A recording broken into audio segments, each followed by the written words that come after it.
puji Tuhan Bapak Ibu Saudara yang diberkati oleh Tuhan Yesus. Dimanapun juga kita berada, saya percaya Tuhan sangat mengasihi hidup kita. Amin. Mari Bapak Ibu Saudara, sebelum kita mengawali hidup kita sepanjang hari, kita akan membaca merenungkan firman Tuhan. Dan saya percaya firman Tuhan yang akan memberikan petunjuk bagi kita, supaya kita boleh melakukan satu hal yang berkenan di hadapan Allah. Sebelumnya mari kita satu dalam doa. Bapa, dalam nama Tuhan Yesus kami bersyukur pagi hari ini Tuhan, Engkau masih memberikan kesehatan bagi kami. Dan kami boleh menikmati di pagi hari yang cerah. Kami melakukan aktivitas kami, bekerja, semua karena berkat Tuhan. Terima kasih Tuhan Yesus. Sebelum kami mengawali aktivitas kami sepanjang hari, kami akan membaca merenungkan firman Tuhan. Biar Tuhan yang memberkati firman-Mu, sehingga firman ini boleh termeterai di dalam hati kami, boleh menjadi berkat bagi banyak orang. Dalam nama Yesus, pujian syukur hormat hanya bagi-Mu. Haleluya. Amin. Ya, puji Tuhan Bapak Ibu Saudara. Mari kita akan buka Alkitab yang terdapat di dalam Matius pasal yang ke-7 ayat yang ke-7. Hal pengabulan doa. Mintalah maka akan diberikan kepadamu. Carilah maka kamu akan mendapat. Ketoklah maka pintu akan dibukakan bagimu. Karena setiap orang yang meminta menerima, dan setiap orang yang mencari mendapat. Dan setiap orang yang mengetuk baginya pintu dibukakan. Adakah seorang daripadamu yang memberi batu kepada anaknya jika ia meminta roti? Atau memberi ular jika ia meminta ikan? Jadi, jika kamu yang jahat tahu memberi pemberian yang baik kepada anak-anakmu, apalagi Bapamu yang di surga, Ia akan memberikan yang baik kepada mereka yang meminta kepadanya. Haleluya. Bapak Ibu Saudara yang diberkati oleh Tuhan Yesus, saya akan memberikan tema khotbah kita pada pagi hari. Bagaimana caranya supaya Tuhan bisa mengabulkan doa kita. Haleluya. Saudara, melalui tema ini saya mengajarkan Bapak Ibu Saudara sesuai dengan apa yang tertulis di dalam Alkitab. Ya, Saudara, terkadang kita bertanya, bahkan kita berpikir, kenapa? Kok saya berdoa ini sudah berbulan-bulan, bahkan bertahun-tahun aku berdoa, tapi kok sepertinya Tuhan itu tidak mendengarkan doaku. Semakin aku datang kepada Tuhan, kok sepertinya Tuhan sembunyi. Sepertinya Tuhan menjauh dariku. Saudara, mungkin kita berdoa tapi kita salah berdoa. Mungkin ketika kita berdoa, apa yang kita doakan itu cuma untuk memuaskan hawa nafsu kita. Misalnya, saya berdoa, Tuhan, saya ingin menikah dengan laki-laki ini atau perempuan ini. Tapi yang kita doakan itu ternyata si perempuan atau laki-laki itu adalah suami orang dan istri orang. Bagaimana Tuhan akan menjawab doa kita, sedangkan yang kita doakan itu untuk memuaskan hawa nafsu kita. Haleluya. Saudara, saya kasih contoh. Anakku masih kecil 1 tahun. Dia katakan begini, Mama, aku minta pisau. Tidak mungkin saudara, dia masih umur 1 tahun, saya akan memberikan pisau kepada dia. Kenapa? Karena kalau sampai saya berikan pisau itu justru akan membuat dia celaka. Mungkin dia bisa terpotong, mungkin dia bisa tertusuk, dan lain sebagainya. Ya. Jadi saudara, kalau kita berdoa hanya untuk memuaskan hawa nafsu kita, itu pasti tidak akan pernah dikabulkan oleh Tuhan. Haleluya. Saudara, bagaimana caranya supaya doa kita dikabulkan oleh Tuhan? Pertama-tama saudara, firman Tuhan katakan begini. Kita harus berdoa sesuai dengan kehendak Tuhan. Karena tidak semua doa yang kita doakan itu berkenan di hadapan Tuhan.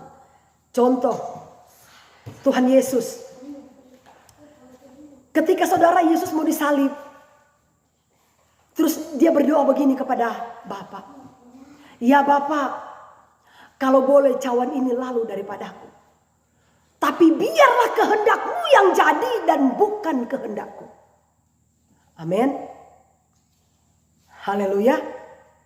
Saudara, ketika Yesus mengajarkan, pada waktu dia berdoa saudara, kenapa kok Tuhan tidak mengabulkan doanya? Karena Tuhan benar-benar ingin mengizinkan Yesus itu mengalami hal itu. Karena itu untuk keselamatan kita semua. Sebab kalau Yesus tidak mati di kayu salib, kita pasti tidak selamat, saudara. Ya. Jadi segala sesuatu itu memang diizinkan Tuhan, itu baik untuk hidup kita. Jadi berdoalah sesuai dengan kehendak Tuhan. Jangan berdoa karena kita memiliki hawa nafsu, cuma untuk memuaskan diri kita sendiri. Haleluya. Saudara, yang kedua, firman Tuhan katakan, doa orang benar bila dengan yakin didoakan, sangat besar kuasanya. Haleluya. Saudara, itu terdapat di dalam Yakobus pasal yang kelima ayat yang ke-16b. Doa orang benar bila dengan yakin didoakan, sangat besar kuasanya. Saudara, di dunia ini saudara, tidak ada satupun manusia yang benar. Bahkan firman Tuhan katakan, kita sudah kehilangan kemuliaan Allah. Ya. Sedangkan Tuhan bilang, doa orang benar dengan yakin didoakan besar kuasa. Berarti doa orang benar besar sekali kuasanya. Bagaimana supaya kita bisa hidup benar? Saudara, ketika kita melakukan dosa dan kesalahan di hadapan Allah, dengan rendah hati kita mau datang kepada Tuhan, kita mengakui. Ya, kita mengakui bahwa kita ini adalah orang yang berdosa. Orang yang tidak pernah luput dari kesalahan dan kelemahan kita. Kita datang dengan sungguh-sungguh di hadapan Tuhan, saudara. Ya, Yohanes 1 ayat 8 sampai 9. Jika kamu mengaku dosa, aku setia dan adil. Aku akan mengampuni dosa-dosamu.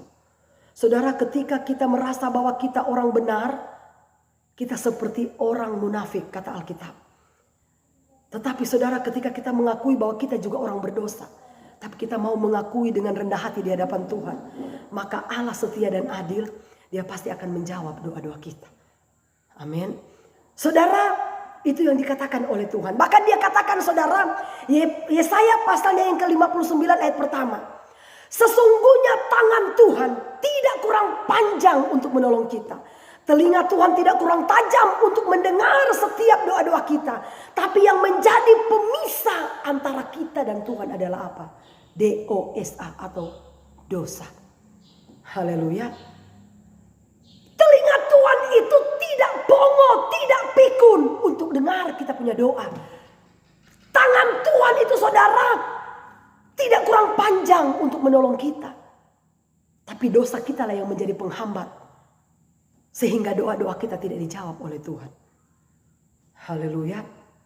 Untuk itu mari saudara kita mengoreksi diri kita di hadapan Tuhan. Ketika kita melakukan kesalahan, melakukan dosa, kita katakan, Tuhan, aku ini orang berdosa. Aku ini sudah melakukan sesuatu hal yang jahat di matamu. Tapi aku datang kepadamu Tuhan, dengan rendah hati aku mohon Tuhan, ampuni saya Tuhan. Maka Allah setia dan adil pasti akan mengampuni kita. Saudara, saya mau kasih tahu, Agur bin Yake, dia katakan begini. Tuhan, jangan berikan aku kekayaan. Jangan berikan aku kemiskinan. Sebab aku takut. Kalau aku kaya, aku bisa sombong bahkan melupakan Tuhan. Kalau aku miskin, aku mungkin bisa mencuri bahkan mencemarkan nama Tuhan. Tapi berikanlah aku makanan yang menjadi bagianku. Haleluya. Berikanlah aku makanan yang menjadi bagianku, saudara. Berarti saudara, ketika kita berdoa, ya, untuk memuliakan nama Tuhan, ya, saya percaya doa kita pasti akan dikabulkan oleh Tuhan. Tapi yang pasti Tuhan lihat dulu hidup kita. Sudah benar nggak kita? Mampu nggak kita?